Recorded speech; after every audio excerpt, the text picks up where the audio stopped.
Jordan Boniface, and he's crossing the 50-yard line. He has no one to the 20, 15, 10, 5, touchdown, Heidelberg! Good snap, good hold. The kick is up from Gaither, and it is good. Takes the give to Rudolph. Sizemore throwing off his back foot. What a catch by Bryson Ray! Oh my goodness!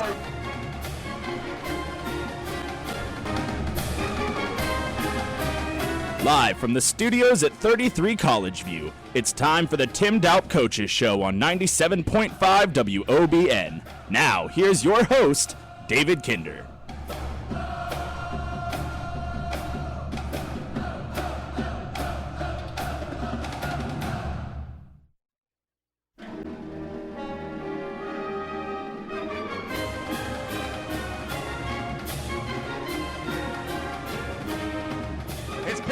Jordan Boniface, and he's crossing the 50-yard line. He has no one to the 20, 15, 10, 5, touchdown, Heidelberg!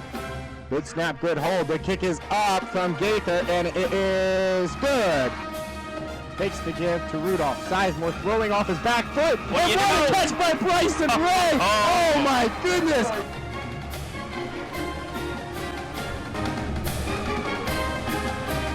Live from the studios at 33 College View, it's time for the Tim Doup Coaches Show on 97.5 WOBN. Now, here's your host, David Kinder.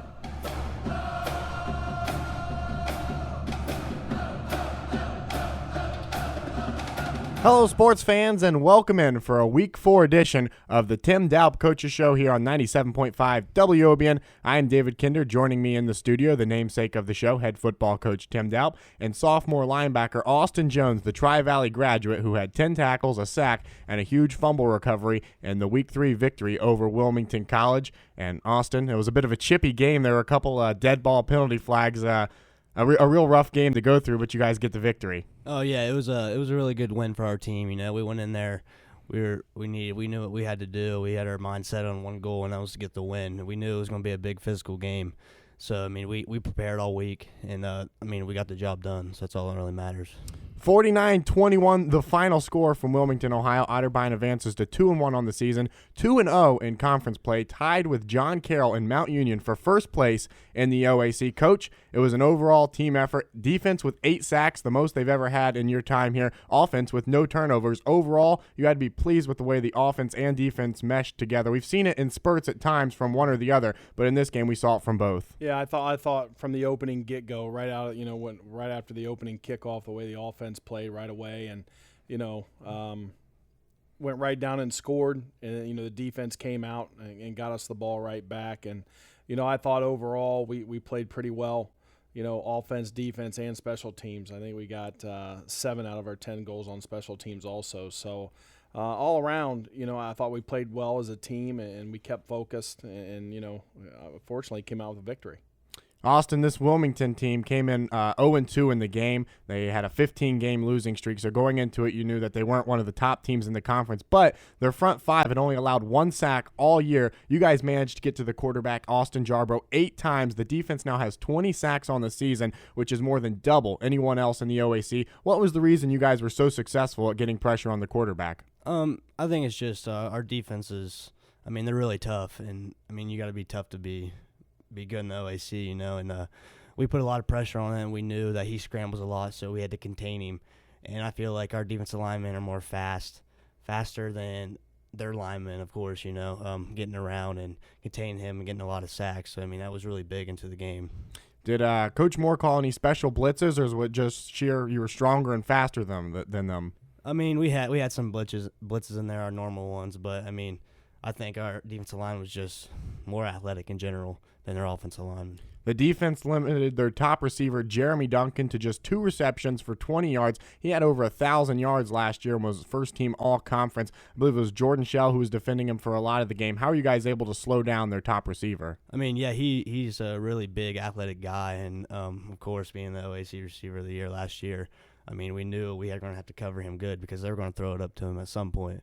But, yeah, Jordan Shell and our DBs played him really well with a lot of pressure and batting the ball down when it came even close to him. So that was a good thing for their defense. A lot of good things out of the defense in your guys' play, but you did allow 232 rushing yards, 137 to their starting running back in Chase Manica. What do you see as the biggest area of concern for this defense, and what do you want to work on in the week leading up to the Heidelberg game? I'm going to say, first of all, that's a lot of rushing yards, and we can't be doing that to win the big games that we need to. But I feel like that we just need to fill our gaps a lot more, and definitely tackling is a big concern that we need to work on.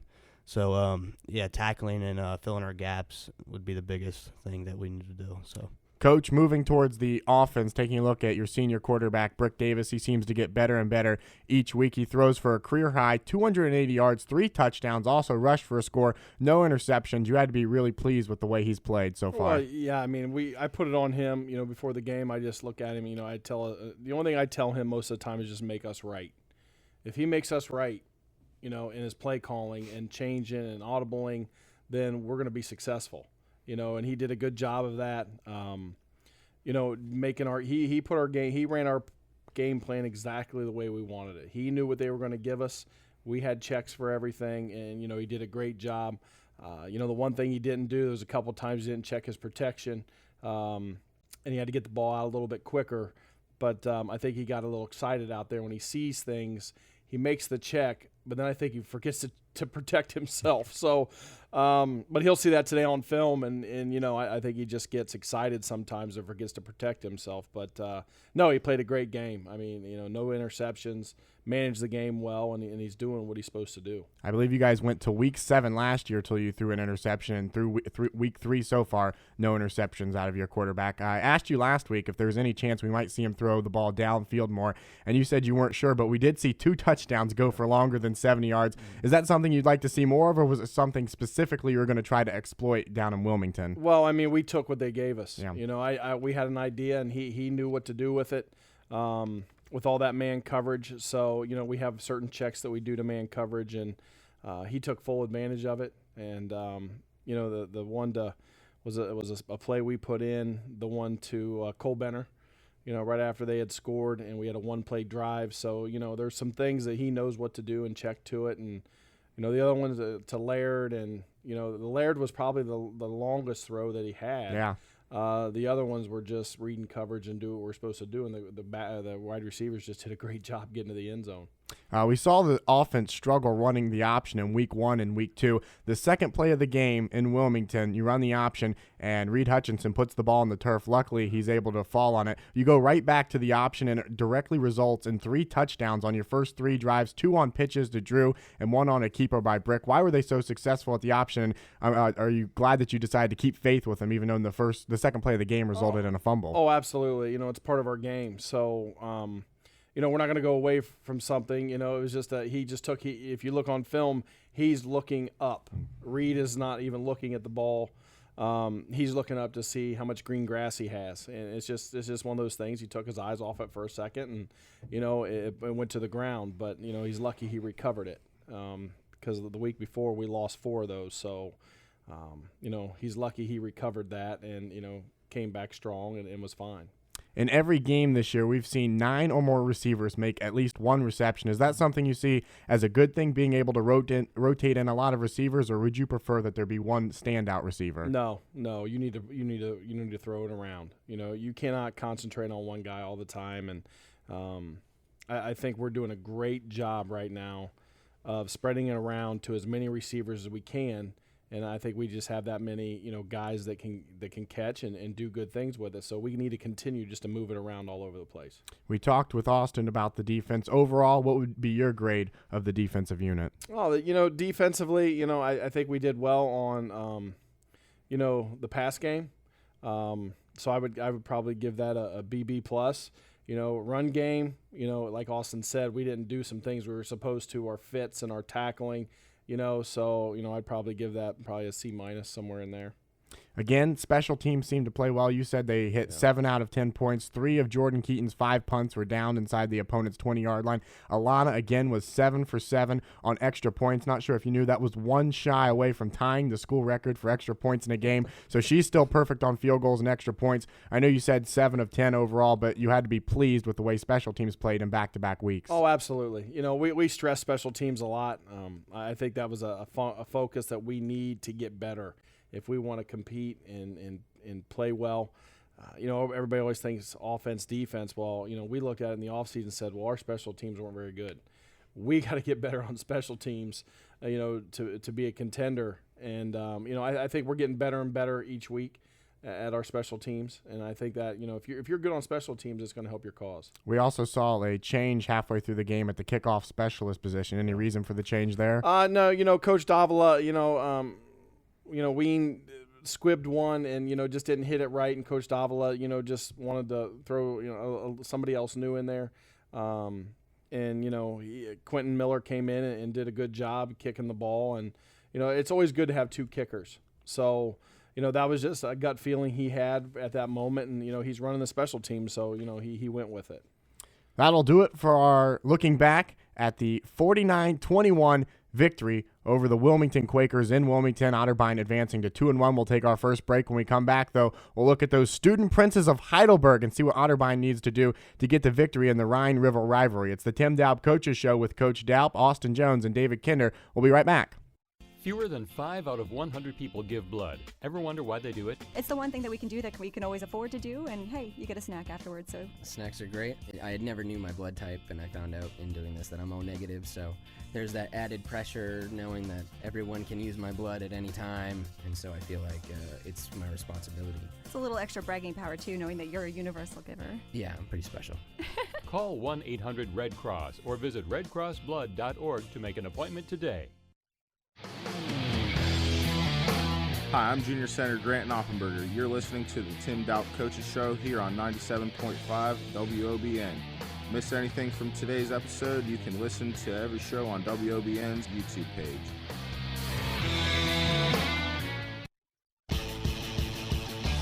Hey Cardinal fans, Otterbein Athletics on the Radio is brought to you in part by Westerville Automotive. Serving the Westerville area for 20 years, they have 2 locations on Westerville Road and in the Uptown area, just seconds away from Otterbein on Main Street. They're on the web at westervilleautomotive.com. You can follow them on Facebook at Westerville Automotive Uptown or call them at 614-890-6700. I used to be one of those irresponsible guys, always goofing off and acting like a real jerk. Girls wouldn't give me the time of day. Hey, Julie, do you have the time? Shut up. Then, 30 days before my 18th birthday, I went down to my local post office and registered with Selective Service overnight. I became aware of the man I had suddenly become, eligible for federal student loans, government jobs, and job training, responsible and mature. Hi, Julie. Dinner tonight? I'd love to, Brad. So register with Selective Service. It's what a man's gotta do.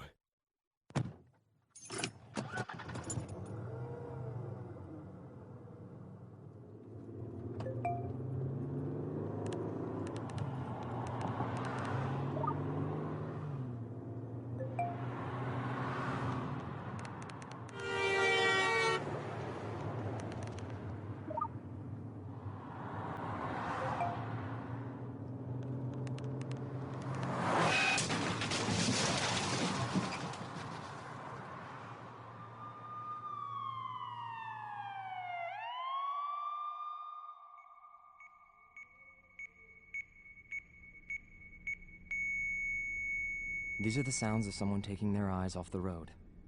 Texting while driving is more than distracting. It's dangerous. Do yourself a favor. Do us all a favor. When you're on the road, stay off the phone. A message from CTIA, America's Wireless Companies, and the National Safety Council.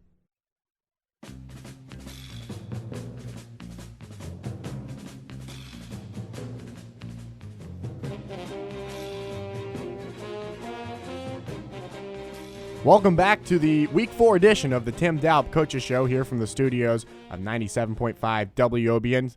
sophomore linebacker Austin Jones, along with head football coach Tim Doup. I'm David Kinder, and now we will turn our attention to the matchup between the Heidelberg Student Princes, who fell out of the top 25 last week, were the 23rd ranked team in all of Division III football. They come in today 2-1. They won a basketball score against Ohio Northern 69-52 last Saturday. Austin, the offense is one of the OAC's top offenses. They're averaging 561 yards per game and 52 points per game. That's second in the conference, only behind Mount Union in both those categories. What specifically does a defense have to do in the week leading up to the game, knowing that they're going to face a high-powered offense? You're going to play these kind of types of offenses in the OAC, because it's really tough. But Heidelberg, I feel like you're going to have to be really physical, and we're going to have to fly around this week, and especially in practice, getting to the ball.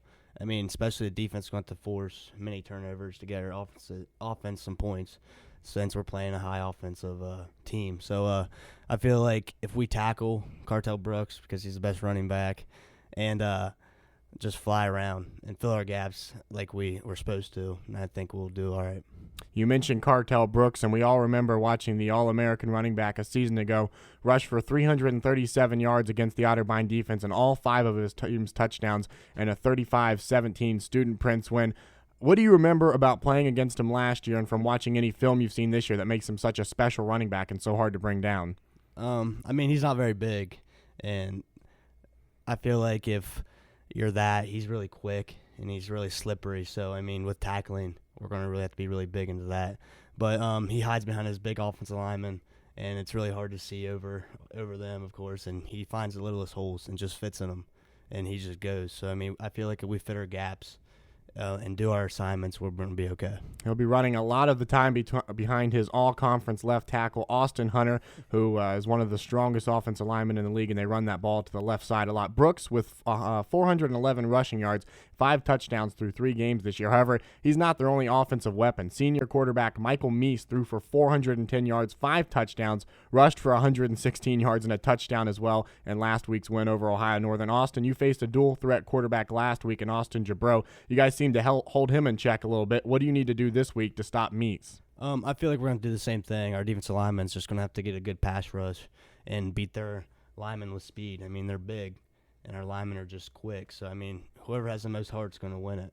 And I feel like if we contain him, our defensive backs cover their receivers like they're supposed to, and linebackers drop in their coverages and fill gaps when they're supposed to, I feel like we're going to be really set. So it just comes down to fundamental football and reading your keys and doing your assignments.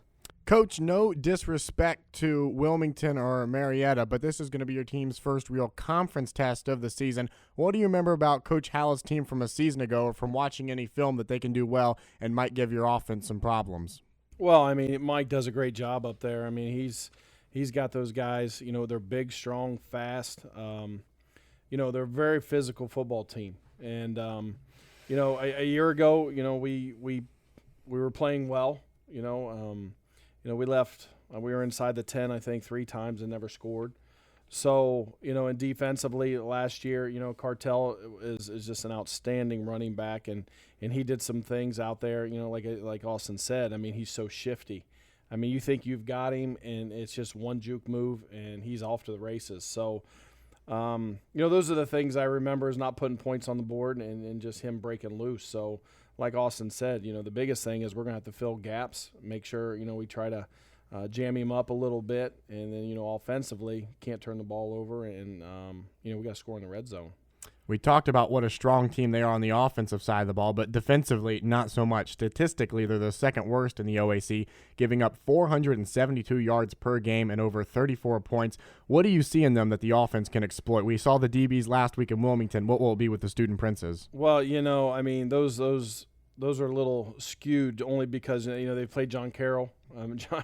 John Carroll, is a very, very good football team also. And, how Northern's offense is very, very good. So, we're just got to play fundamental. I think we've got to do the same thing we did last week and have certain checks into what they give us. They'll give us some different looks coverage-wise. They've shown every coverage out there. So, we're going to have to have a game plan of what coverage they're in, what we want to throw. Running the ball, we're going to have automatic checks depending on if they're in a 3-man line, if they're in bear, if they're in a 4-man front. So, I think just the game plan overall, with them being on defense, is take what they give us and be smart. Be smart with the football. Through 3 weeks now, what is the biggest area improvement you've seen in the Otterbein offense that you're going to work on this week leading up to Heidelberg? What do you see as the biggest need for improvement? The biggest need? Correct. I still think, it's up front right now. I think we still need to move. I think we're position blocking too much. I'd like to see D linemen, being moved around, and I think also blocking. I thought the receivers did a much better job this week of blocking, but I think we still need to get better at that. So offensively, that would be what I think it is. In a game where the opponent has such a strong offense, you're going to want to try to keep your offense on the field as long as possible to keep them on the sidelines. However, your offense hasn't been very good at converting on third downs, only 27% so far this year, which is 9th in the league. How big of a concern is that for you? It's huge. You got to be over 50% on third down. Coach D'Amico and I talk about that. That's the first thing we look at when we get on the bus with the stats. We ask each other, hey, if you're looking at it, what were we on third down? And I think we were 3 of 8 this past week. And you got to be over 50%. So that's something we're going to stress is we've got to be over 50% on third down, and try to keep our defense off the field, and maybe slow the game down a little bit. We mentioned in the beginning of this segment that this will be the 23rd edition of the Rhine River rivalry, playing for the Cup, which commemorates the 1992 meeting between these two teams in Frankfurt, Germany, the first college football game ever played in Europe. So obviously a big rivalry, probably voted as second behind Capital. Where does it stand among opponents in the OAC for you as far as a rivalry? I would say I wouldn't even really say it's a big rivalry. We're playing for something. Mm-hmm. I think we're playing for the Cup, which does mean something. But I think Mike would even say the same thing. I think it's just it's a good, hard-fought football game. We're playing for the Cup. Obviously our rivalry is down south. So I think it's just it's a good situation that both of our schools had a chance to go over there and play. And I would obviously like to bring that Cup back home to Westerville. We haven't had it in a couple years. So, that'll be something we stress to the team. We started talking about it on the field at Wilmington. We need that Cup back. It needs to hopefully come a little bit farther south in Ohio. So, we'll talk about that some more this week. But it is important. It is important to us. Austin, that's how Coach Doup feels about it. Obviously, Capital is always number one. Where does Heidelberg rank among the OAC opponents as far as a rivalry to you? I'm gonna agree with him. I feel like they're behind Capital. I just feel like it's always a tough game between Heidelberg. Not so much of it for the Cup. I feel like it's just we have something against each other, and it's just always going to be physical, and it's always close. And we always play each other really tightly. So yeah, we need to get that Cup. That's up there, but I feel like it's just a game, and it's battling for the OAC. So, yeah. Well, Saturday, Otterbein will try to bring the Cup back home to Westerville. Kickoff is at 1:30. You can hear that game right here on WOB, and myself and Elijah Gonzalez will have all the play-by-play. Coverage will start at 1 o'clock, and we'll see if Otterbein can remain perfect in the OAC and remain tied for first place in the Ohio Athletic Conference. We're going to take break number 2. When we come back, we'll get Austin and Coach Jones' opinion, or Coach Daup's opinion on into a coach, Austin. opinions on who they think some of the greatest football coaches, college and pro, of all time are. This is the Tim Doup Coaches Show. Don't go anywhere. We'll be right back. Football is a sport that unites fans, players, and coaches alike in a spirit of competition and camaraderie. Football season has come to our area, and while you're watching a game with friends or sharing in the excitement with family, be sure to celebrate responsibly. Never pick up the keys and drive if you've had too much to drink. And if you're 21, drinking alcohol is against the law. Remember, alcohol is different. Let's all work together to keep our roads and community safe and have a winning season. Be sure to log on to WOBN.net for a complete broadcast schedule of music, talk shows, and sports. That's WOBN.net. When I grow up, I want to be a new pair of blue jeans. When I grow up, I want to be a kid's first computer. I want to be a warm fleece on a cold day. Football I want to stadium. be a bike that races around the country. I want to be a bench on a forest trail. When I grow up, I don't want to be a piece of garbage. And if you recycle me, I won't be. Give your garbage another life. Recycle. Learn how at iwanttoberecycled.org. Brought to you by Keep America Beautiful and the Ad Council. Would your business survive a disaster?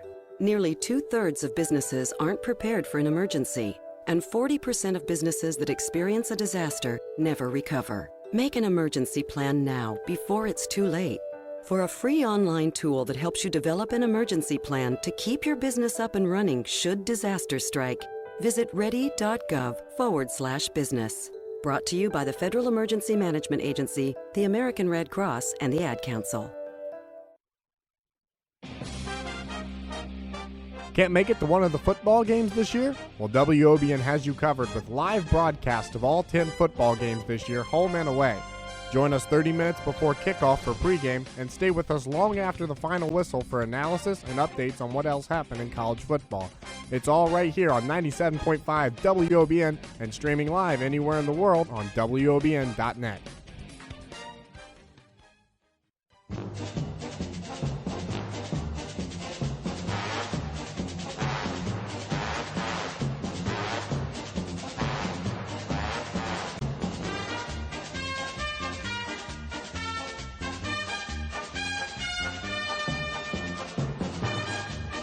Welcome back into the studios at 33 College View for the Week 4 edition of the Tim Doup Coaches Show. David Kinder, along with sophomore middle linebacker Austin Jones, head football coach Tim Doup, and now it's time for the segment where we get their opinions on something other than Otterbein football. Coach, last week we talked with you and Zach Hamilton, and we asked them who you thought the greatest football players of all time at your respective positions were. You, being a lineman, said Anthony Munoz you thought was the greatest, and then you also like to watch the Pouncey brothers right now. And Zach, being a linebacker, I believe said he thought Brian Urlacher was the greatest linebacker, and he enjoys watching Clay Matthews. So I thought it would only be appropriate in the follow-up episode if we asked you guys who you thought the greatest coaches of all time are. And we're going to separate from college to pro because, as we all know, there's a huge difference between managing professional players and coaching college players. So, Coach, we'll go first with you. Who do you think the greatest NFL coach of all time is, and who do you think the greatest collegiate coach of all time is? I would have to say NFL. I'm going to have to say Don Shula. I think Don Shula did a great job when he was with Miami. So I'm going to say Don Shula. And then college, I actually think there's two. Okay. Paul Bear Bryant at Alabama and Woody Hayes of Ohio State. Very old-fashioned. Very similar tough styles. Tough guys. Junction boys just getting after it, and that's what I like. So I would say those two. Yeah, Don Shula, the all-time winningest coach in NFL history, and, of course, coached the only undefeated team in the Super Bowl era, and then Coach Woody Hayes of Ohio State and Bear Bryant of Alabama. Coaches, coaching styles you don't see too much anymore have kind of gone by the wayside. No, I think you get fired. Yeah. There's no doubt about it. You get fired in this day and age. Couldn't do things like that anymore. Well, Austin, we'll ask you who you think the greatest college coach of all time is. You can't say Coach Doup, by the way. No brownie points for that. And the greatest NFL coach. I'm going to have to say college, Mark D'Antonio at Michigan State. I mean, I like how he does with his team, you know. Now you're a Michigan Wolverine fan, and you're going with the Michigan State fan as your favorite coach right now. Yeah. So that must really say something for how much you respect him as a football coach. Yeah, I mean, Michigan's struggling right now, as you can see. But no Brady Hoke for your nod, huh? No, not right now, at least. But I like Mark D'Antonio just the way he works with this team. You know, he always has them ready. And, I mean, they always win, really. I mean, I liked it when they upset Ohio State last year in the Big Ten championship. So, I mean, I was pretty happy with that. But NFL, I wanted to say John Harbaugh at Baltimore because, I'm a Baltimore fan. And I'm hoping he actually comes to Michigan and coaches. So, what do you like about Coach Harbaugh in Baltimore? Coach Doup does not like that decision, I don't think. Greatest all time, I don't know, but that's okay. I mean, that's who I really watch is Baltimore. So, he always has his team ready. I mean, I love their defense, honestly.